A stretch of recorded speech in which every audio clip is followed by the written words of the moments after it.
Okay, the next speaker is Paul Landers, is the president and CEO of Pathfinder Village, internationally renowned community in upstate New York, supports children and adults with Down syndrome and intellectual disabilities.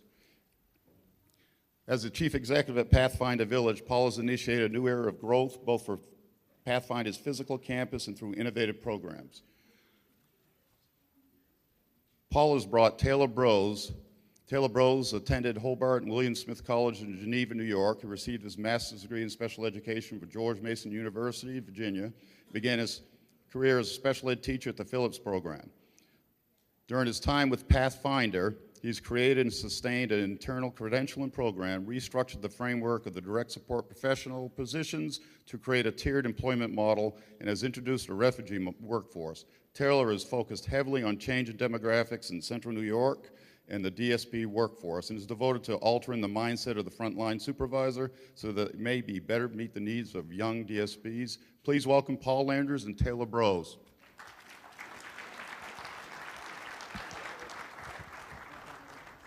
Good morning, everyone. So we decided to change up the format here a little and do a live Axe Files interview format. And really, I'm so proud to bring Taylor with you today. I really want you to hear his story, because this is really his story. But just quickly, we really need to once again thank Misericordia, their leadership for the past 2 days. So let's give a round of applause to the staff and Sister Rose. We really need to thank Ms. Harris, too, for making the trip, taking the time to witness the past 2 days. That's a tremendous commitment on your part, so we thank you as well. Let's have a round of applause for Ms. Harris. In October is Down Syndrome Awareness Month, National Down Syndrome Awareness Month. So a round of applause for these individuals and their families. We celebrate them every day. So yesterday was pretty heavy, and we have a burdensome task before us. We really do. But I was thinking about it this morning, and my mother's voice was in my ear saying, buck up, because there were parents and professionals before us that had to blaze trails and take on tremendous burdens. So let's welcome the burden, let's celebrate it, and keep fighting the good fight. So here's the deal. How many executive directors and CEOs in the room? Raise your hand. Okay, keep them up.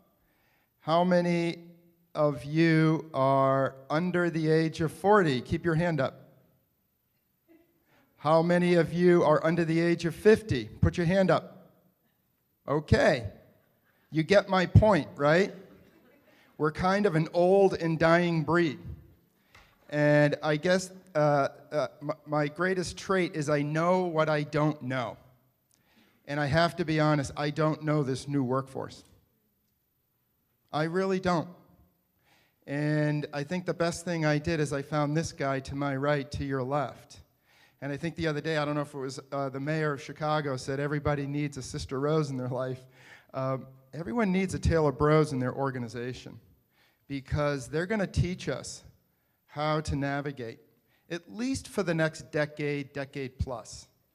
There is some slight indication that the next group of kids coming through the system are sort of mirroring a different sort of personality and outlook on life, which I think is more favorable than what we're sort of dealing with today. So you heard Taylor's stats. Let me just tell you a little bit of, okay, so there's our beautiful Pathfinder behind me. We are rural. People don't typically think of New York as being in the Appalachia Belt, but we are. We are the most northern part of Appalachia. And if you know that story going back 30, 40 years, it's been decimated. It's been absolutely decimated. So it takes about 45 minutes to get to a grocery store, 30 minutes to get to a hospital, and most of the villages in central New York are sort of disappearing from our landscape. So rural America is a real rough spot right now in terms of workforce. And so we're just a couple of guys on Main Street, doing this work. It's interesting, Ms. Harris, yesterday I said that, and that's why it's so good to have her, because she's Waver Street, and we're all Main Street. You know, we're on Main Street doing the work, living the stories, and that's all we're here to do today, is just tell you our story in rural America about how we're coping with this. There's some information on your tables.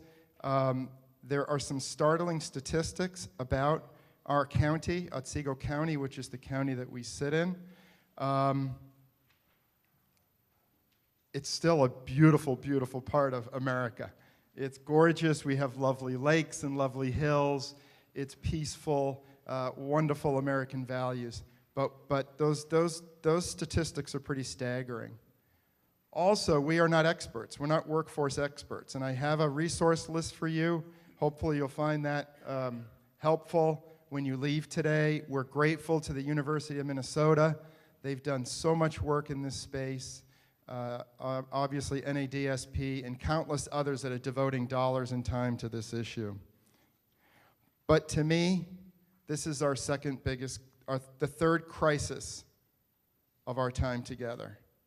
We've got the settings rules, we've got 14C, and as far as I'm concerned, workforce is the third crisis that we've got to start figuring out. So, Mr. Brose, let us begin. One of the core strategies that is the cornerstone of how DSPs are hired and developed at Pathfinder Village, which is a rural part of upstate New York, has been to develop a tiered employment philosophy. Why did you decide to use that approach rather than just creating a single DSP position that any newly hired DSP could fulfill? That's a good question. First of all, thanks. It's a pleasure to be here. So some of the demographics, as Paul alluded to on the table there, are also about Pathfinder Village. You know, we're a pretty small organization, so you know, roughly about 120 employees within the residential department. That coupled with some pretty staggering local statistics in regards to population decline. One statistic that I share very often is the Otsego County public school kindergarten through 12 enrollment has actually gone down 56% since the year 2000. So my daughter, she's in second grade. She's probably going to have a graduating class of about 30, 35 kids. Maybe 8 to 10 of those graduating seniors might stick around and stay in the county. So one thing that became apparently clear was that it's just really challenging to find the same level of qualified individual, same level of qualified direct support professional to fill all those positions. So this was kind of a tiered approach to really just kind of chunk up the scope and sequence of the job. As you guys all know, direct support professionals carry out nursing tasks, educational tasks, everything. I mean, their job is incredibly large.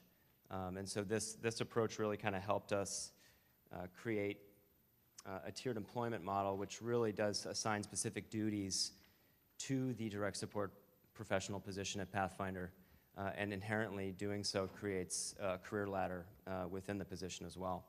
So it was really sort of a survival strategy. There's really no other way to describe it. We've hired some senior citizens that have sort of helped with that capacity.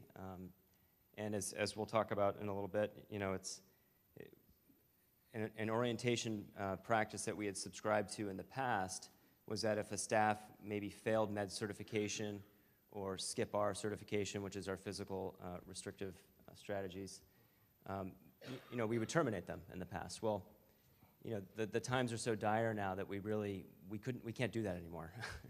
We need to find a different purpose for them. So, you know, maybe we have a senior citizen working in the home who isn't passing meds necessarily, who isn't carrying out physical intervention techniques, but they're still providing a service, and they're still connecting with the individuals at Pathfinder. So it's basically been a survival strategy, but it's proven to be quite effective thus far. So how did you prepare the existing workforce to accept this new approach, having to work side by side with less credentialed people, maybe a different type of individual than what we're used to seeing in Central New York? Let's just be honest. So how did you do that? Yeah, so one of the other things that we did in line with the tiered employment model was, and also, you know, the population decline fueling that problem, was we reached out to the Mohawk Valley Resource Center for Refugees. and which is in Utica, which is about 45 minutes away. So Paul and I went down there one day. We met with their team, and we really targeted the specific group of Burmese refugees who have come over from the Mela camp in Thailand. Incredibly hard workers, really want to be in this country working and earning a living. And we knew that was going to be a pretty heavy lift, given the fact that 99.9% of our workforce is Caucasian. And quite frankly, most of the individuals who live at Pathfinder aren't used to seeing people who don't look like themselves. So we did a series of sort of cultural awareness trainings. We actually brought one of the refugees in to tell her story, which was really, really effective. We did that at the senior leadership level. We brought the house managers in specifically. We did a lot of trainings with them specifically in regards to where they were coming from, maybe some of the conditions that they had been living in prior. And it was a pretty emotional experience. I will say that the house managers were quite open to the prospect of changing up to this tiered employment model, because quite frankly, they're the front line, and they're dealing with these problems every day. And so we went in and we said, look, instead of your staff having to deal with A through Z, we're going to give them A through M, and then we're going to give this staff, the rest of the alphabet. So they were pretty open to changing up the scene, I think, because quite honestly, they knew it wasn't working anymore. Taylor, can you talk a little bit about how we introduced high school students to Pathfinder and what that process was like? That was an interesting process. I think there's a big societal shift currently going on in the country that's moving away from human-related fields. I think a lot of that is technologically driven. I think a lot of people, especially in my age bracket and younger, are incredibly motivated by gig economies. So going out and reaching out to those graduating classes of 30, 35, you might be able to get one or two in Central New York that might want to come out and spend some time as a summer job. And so that's exactly what we did. It was a great strategy. We had we kind of treated it as like a volunteer capacity, but it was a bit more. They were getting paid. And again, they just kind of helped with some very surface level tasks in the home. They would walk residents to activities. They weren't really providing service delivery, which is what another one of the tiered employment aspects, what I'll get into in a minute. They were really just kind of an extra eyes and hands on deck, really. And again, they were being exposed to the field of human services, which I think is was the ultimate goal. So talk more specifically about the tiered levels. I know we have 4 levels overall. 3 are currently in operation. Can you talk a little bit about the specifics, maybe some of the training requirements and duties? Sure. So we actually we brought back sort of an old care term, which was the residential support staff, which was what we called direct support professionals at Pathfinder prior to my arrival. So we brought that language back for 2 reasons. A, it speaks directly to their role, and B, because a lot of the members of Pathfinder who've been working there for a while were used to that. They were used to that language. So the residential support staff was really sort of the staff who maybe hasn't, again, passed med certification training, skip-bar certification trainings. We have a couple examples of that. There are senior citizens, there are high school kids, there also are refugees. So they're doing a lot of sort of the household tasks, household maintenance, meal prep, walking individuals to activities, spending time with individuals in a meaningful capacity. And then we have the DSP 1.0, which is really sort of our part-time and our overnight staff. They get funneled through all the state certifications that are required and mandated probably with all you guys as well, although probably not as much because we live in New York. So they're really, we realize, how do you motivate an overnight staff to want to make more meaningful connections with an individual? Well, that's kind of a hard task to do. If you guys have any answers, let me know. But so the 1.0 is really sort of that part-time, we call them sort of non-core staff members. And then the 2.0 is really this group of about 25 that we've sort of funneled through a credentialing program at Pathfinder. And they're really sort of the experts, the specialists in the room that the house managers can ultimately rely on. The house manager can go home on the weekends and not have to worry that they're going to walk into a mess on Monday morning because they have a 2.0 on shift over the weekend. So, great. Can you speak a little more to some of the advantages since we've taken this tiered approach, especially considering the 2.0? At some point in time in that process, gets status, which I think is a concern in the field in general. You know, we have home health aides, LPNs, RNs, and there's sort of a status associated with that. And I think that the DSP role just tends to sort of be watered down in general, and there's no sense of status or professionalism with that role. Could you talk a little bit about that, the impact? Yeah, absolutely. I kind of liken it to some of my educational experiences, especially in the public school. If you think about sort of the career ladder in the public educational system, right? You have all these teachers, and then you have one principal and one superintendent. And it really kind of creates an interesting dynamic in relation to tenure and sort of the ability to speak freely and speak your mind. And again, if you want to sort of progress in a public educational capacity, you have to go back to school and so on and so forth. So I kind of noticed some similarities in the direct support professional arena that really, they are the backbone, just like a public educator or any educator. And so this really did create a professional ladder for them. And how we kind of front-loaded it was we really started speaking the language of 2.0, the DSP 2.0. We were talking about it all the time, like a broken record, so that if you attach a label to something, it really can have a profound impact at a small organization or even a large one. People start catching on to that. They start seeing the significance. They start to speak that language and they say, okay, that person's a 2.0. Well, we got to get a 2.0 over to the house this weekend. So it was really kind of a big cultural shift within the organization. And again, with the other tiers below the 2.0, it was really just sort of a safety net and an ability to sort of retain staff even though they might not have had the skills that the state is requiring, that maybe we were requiring a few years ago. So it really just sort of asked us to sort of take a different perspective on how we can repurpose the strengths of everybody. And I don't really see that as too different in sort of the philosophy in which we conduct our businesses and how we connect with people. Great. I think most of us would agree people are motivated by three things in a profession, and that's autonomy, mastery, and a sense of purpose. The DSP Credential Program at Pathfinder recognized the importance of those three factors. How does the 2.0 Credential Program work to develop these in the 2.0 participants? But before that, can you briefly share an overview of the Credential Program? How many hours?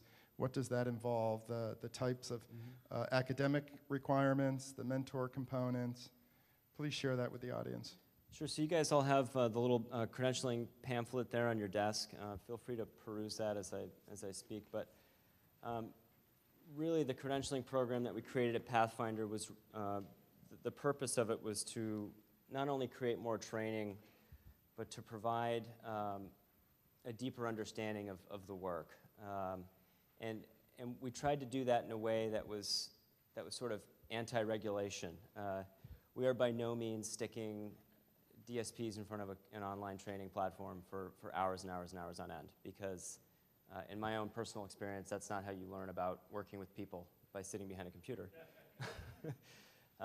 So we really tried to, we basically created it off of the principles of action learning activities. So in New York State, we have core competencies that kind of drive the direction and scope of the direct support professional.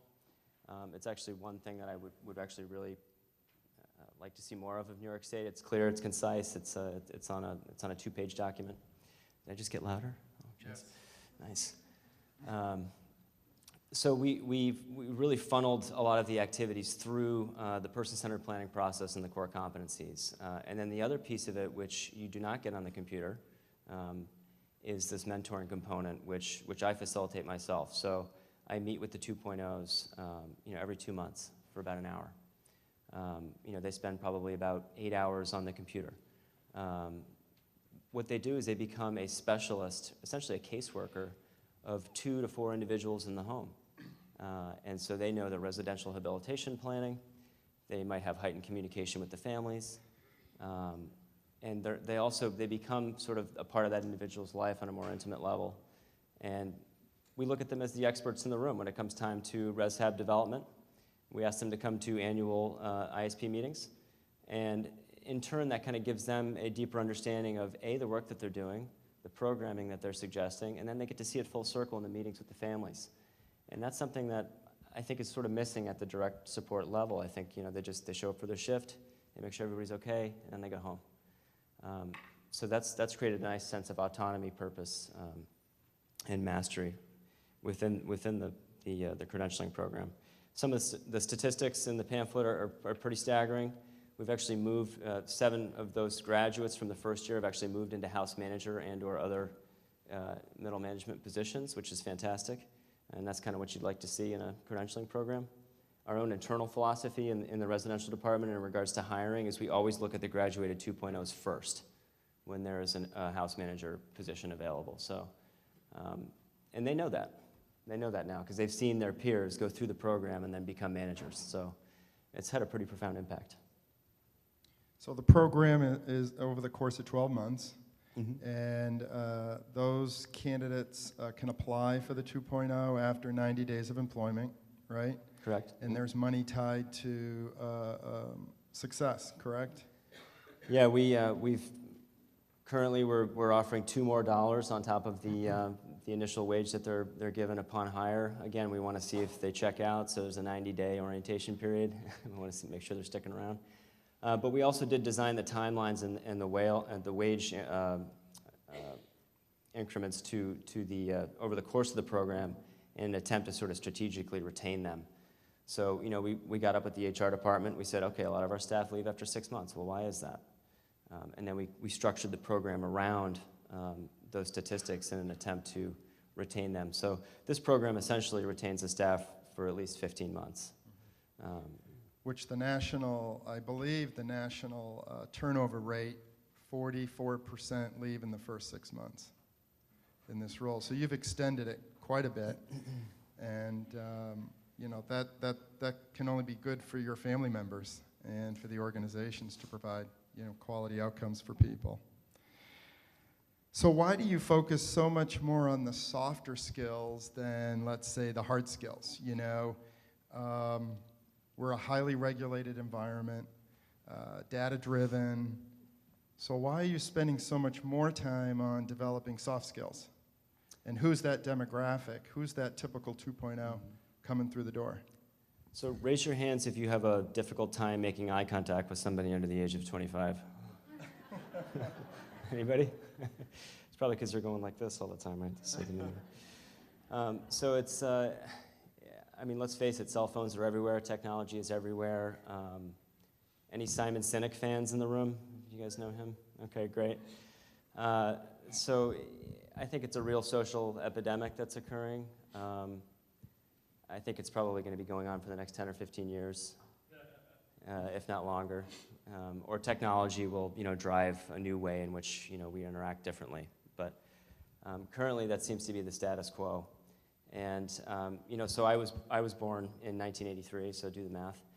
So in the 90s, for me, every week in the mail there was a new AOL CD that showed up, and it was like AOL 1.1, AOL 1.2. It was during my middle school years. It was a really fast time. The 90s were absolutely crazy. And so I remember getting my first cell phone in my freshman year in college, and I had absolutely no idea what to do with this thing. I still had a notebook of everybody's number written down, and I remember getting my first text, and nobody texted, and now that's all anybody ever does. So the data suggests that this young group, right? This young group, they don't even use email anymore because it takes too long. You have to remember a password. You have to do all these things. So we're living in a really, really fast-paced society that communicates incredibly quickly. And I think we're moving away from communicating via written language and more to symbols, emojis, things like that. So with that, and with some failed parenting strategies, because everybody got a medal, right, even if they came in last place, we've got a really challenging group of young workers that are working in this field. And basically the prerequisites to work in this field is you have to be able to relate to somebody, not your phone, right? So that's a really big hurdle for us. I think it's going to be a problem for a while. So a lot of the 2.0 program, some of the key elements of the program is me just sitting down with these young DSPs and just talking to them a little bit about their life, even before we start talking about their job. and it seems to have had a very profound impact on them. They look forward to those sessions. They come in, it's kind of like a little, you know, I asked Paul if I could get one of those leather couches, you know, so but, you know, it's really kind of been, I think, the missing element of the job, you know, and sort of what our mission is to sort of kind of deregulate a little bit some of the aspects of the DSP role and to sort of get back to basics, which is really taking care of people and connecting with people. So that's a big part of the initiative.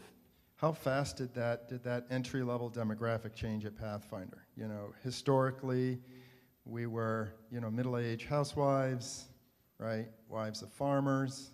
They worked with us mainly for benefits for the family, and it shifted to what? What's our current percentage of entry-level workers? Right. Well, it shifted in the 2.5 years that I've been there. I don't know if they all quit because I was hired or what. But actually, in the 2.5 years that I've been at Pathfinder, 65% of our residential workforce is between the ages of 18 and 30 years old now, which is just unbelievable. Prior to that, I think the last time we had a staggering statistic like that was maybe 20 plus years ago, when it was, again, 40 and 50-year-old farmers' wives in the area picking up, you know, work at Pathfinder. So we've really had to kind of change our thinking and how we connect with these individuals. I've hired a lot of younger house managers. I've got 24-year-old house managers mentoring 20-year-old staff now. And so they need help too. And they come to us with their hands up in the air every week. I don't know how to connect with this person. I don't know what, you know, I can't get through to them. They show up an hour early and then they want to leave an hour early. So yeah, I was like, well, remind them that we paid them for that hour. So really sort of the priorities and the interests of this younger demographic are really kind of shifting, and it's been definitely a heavy lift to try to connect with them on a more personal level. But ultimately, I think their priorities are different. You know, we really kind of lack those things like grit, self-initiation, perseverance. They have a very challenging time setting goals for themselves. So we have invested a lot of time and energy into really working with those frontline supervisors to try to connect with those staff on a more personal level by highlighting, you know, a lot of the areas that these young staff are struggling, which, you know, is all over the national data. So you know, you can look up those things about how millennials aren't good at what they do. Everybody's talking about it. But you know, ultimately, at the end of the day, the house manager needs to know how to interact with that person because they're the frontline supervisor. So we saw that as an issue, and we tried to tackle it head on. Talk about how you, some of your thoughts about utilizing social media as a way of reinforcing their role, their participation in the organization, and because that's their communication device. That's how they communicate most of the time. Talk about how your thought process about integrating that into the supervision model. Mm-hmm. Yeah, absolutely. It's I mean, as you know, social media is a huge driving force. Are you guys all on Instagram? Like, that's, anybody still on Facebook? Okay. So what we did was we created a closed Instagram account. So I actually just manage it off my work phone. But if somebody's an employee of Pathfinder Village, they can follow the Cheers for PV Peers Instagram page. And what it is a closed network. And it's a staff recognition page. So if we catch staff doing something awesome, or if they've made their 6-month orientation mark, or if they just hit their 1 year or their 2 year, you know, we'll just take a quick photo of them with their house manager and post it on the page, and a lot of their colleagues within the organization can see that and like it. And I took the comments off just because I didn't want it to turn into a full-time job. But it's been kind of an interesting process. We've probably got about 50 people on the page currently, so it's just another way to try to connect with, again, the changing demographic of workforce within human services. And we changed our scheduling platform as well, going more to an electronic platform, knowing that the youth don't plan like older citizens plan and organize their life differently. That's another tool that we're using. And then some of your thoughts about some future tools to take this model and put it on a social media platform. Yeah, so I'm currently launching an entrepreneurial endeavor to try to create a digital platform mentoring solution, which I think could be a huge asset in the health and human services industry. hospitals, even public school guidance departments, things along those lines. So, I think ultimately the first thing is we have to hook in the youth, right? We have to hook them in over a device, over a medium that they're comfortable with communicating on. And then once we do that, then we can start to have those face-to-face conversations with them and try to get them to sort of align maybe a little bit more, or at least we can align with them a little bit more and try to understand the space that they're navigating and working in. So stay tuned for that. Well, thanks, Taylor, and thank you all for listening to our little rural story. I encourage you really just to go back and have the courage and wisdom to turn to the younger leaders and listen to them and support this different demographic. We have to. We have no options. We can't ignore it. We have, like we say, we have a decade or two here where we have to manage well with what we have, and I think we're going to have to do things differently in the future. So thank you. Thanks. Okay. Questions. The first one to open up, what are millennials good at? I'm not answering that. Well, first of all, let me just start by saying because I'm a millennial, I have all the answers, right? I think they have a lot of drive. They want to make an impact. They want to climb up the career ladder in a matter of months. I think that's a good thing. It could be seen as a negative, but that's okay. I think hooking them in early, but they really want to make an impact. And I think knowing that about them, I think having them work in a field like health and human services, where you can make changes in an individual's life, is an excellent arena to watch them do just that. I think that also spills over into the people they support. They're very aspirational. So now you have an engaged party that will really facilitate growth for that person. Where, we're sort of transforming from a caregiver, caretaker, to a more support role. I think the fact that these kids have aspirations, they take, hopefully, safe risks, I think that's a good thing for our family members and the individuals we support. So I think that will actually help facilitate that process of going from a caretaker to a more support aspirational role. Next question. Can you tell us about the tool you use for scheduling and how you address attendance issues, and how do you move away from manual processes? So we just started rolling out Shiftboard. I don't know if you guys have heard of that. It's an electronic scheduling platform. It is web-based. However, the staff also have an app on their phone where they can see all the open shifts in the village. And again, it kind of puts sort of the onus on them, on their own time, which is very valuable to them, to pick up additional shifts at their own leisure, just by simply clicking on the app. They can look at the different homes at Pathfinder Village and which ones have openings. And I think that kind of speaks a little bit more to the way that they would like to be managed. I think some of the youth now, they don't like to be told that, or asked politely to come in. They kind of want to take that initiative into their own hands, and I think it's going to be kind of an interesting social experiment for us at Pathfinder as we roll out. We're going to roll it out in the next couple of weeks. So. Yeah, it also takes away a lot of the manual monitoring. So the tool has all of the credentials for each employee, and then those credentials match up to the site. So the site could have, all of our homes have different credential requirements. So in our Alzheimer's dementia home, it's quite extensive. So the staff have their set of credentials. If it doesn't match up with that house, they're bumped out. So there's a lot of management within the tool that we're going to save human time that we can devote to the individuals and their families. So that's another key aspect. Taylor has also restructured his entire residential management team to sort of reflect this new strategy. So he's taking away some of the administrative scheduling duties from your mid-level managers and really giving them more time, face time, support time with the workforce, rather than sitting behind a computer or spending all day on the phone trying to fill shifts. So it's another strategy we've deployed. Thank you. Next question. Why do staff still leave after 15 months? A myriad of things. I think, Otsego County is interesting in the sense that there are other providers 10 miles down the road. There's over 2,000 plus ID organizations like Pathfinder and like many of you guys in New York State alone. So a lot of times they're chasing 25 cents.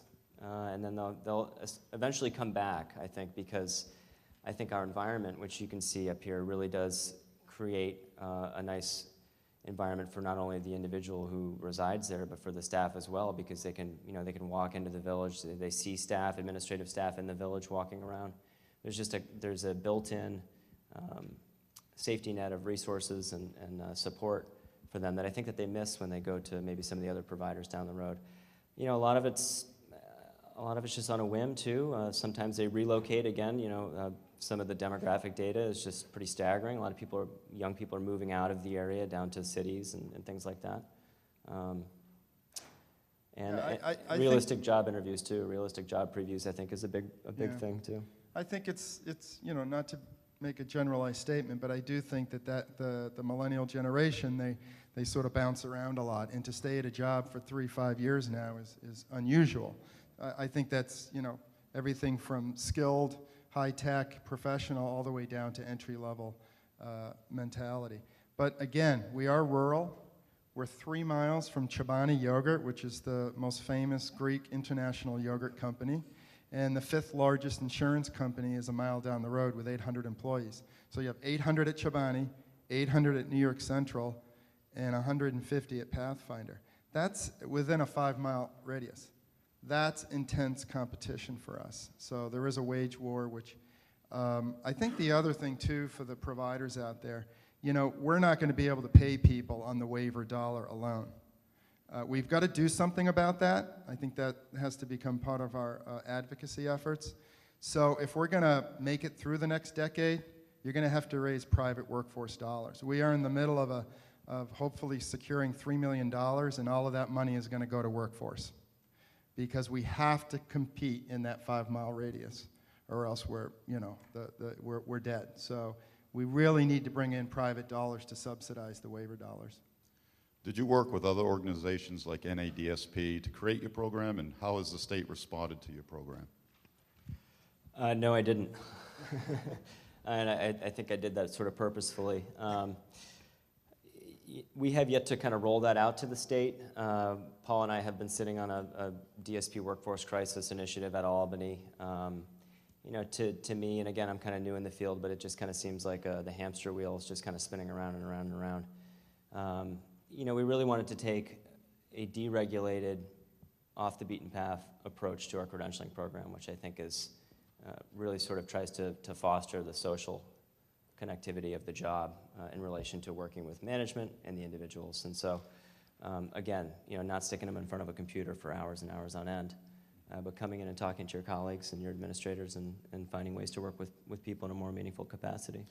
Yeah, Scott, I think the state is really lagging on this. They want to see a checklist, and we're not going to give them a checklist. Here's a follow-up question. Many state DD agencies are requiring the DSPs to complete the online college direct support services model. Comments? How do you encourage government agencies to get away from this model? So I don't, are there any other New York State providers in the room? Okay.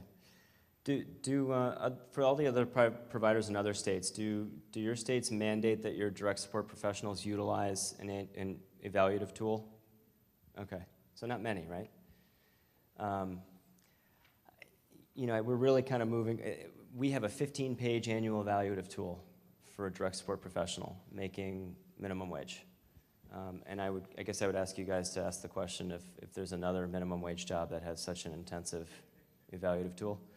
I don't know if that answers your question. I might need you to repeat it, but yeah, we need to move away from the checklists. Yeah, Scott, I think that the regulations, again, I think it's another burden that we're carrying. I think it's having a tremendous negative impact on what the intuitive motivators are to help people. And it's not to fill out a 15-page checklist. It's to establish a relationship. We had the congressman here talking about how do we advocate for our loved ones, and it's about developing relationships. That's why I got into the field. That's why Taylor got into the field. And if they come in and we hand them a 15-page competency tool, you've just ruined it as far as I'm concerned. That's our philosophy. So we're trying to work around it a little bit, meet the standard, but address the real issue, which is hitting those intrinsic motivators. That's what we have to do. Specific question to Pathfinder. What is the dynamic between DSP 1 and 2? Is there animosity? Have you ever had to demote a DSP 2, and how did you go about doing this? We're so early on, we really haven't faced that, but that could happen. Yeah, no, I don't think there's any animosity. You know, again, I think because of the structure of the positions, I think, you know, it's difficult for an overnight staff to have some animosity towards somebody who's working the 3 to 11 shift. But no, there's no animosity. Actually, we have a lot of people asking, you know, hey, how can I get involved? How can I do that? Thanks, everyone. Yeah, thanks, Taylor Thank and you. Paul.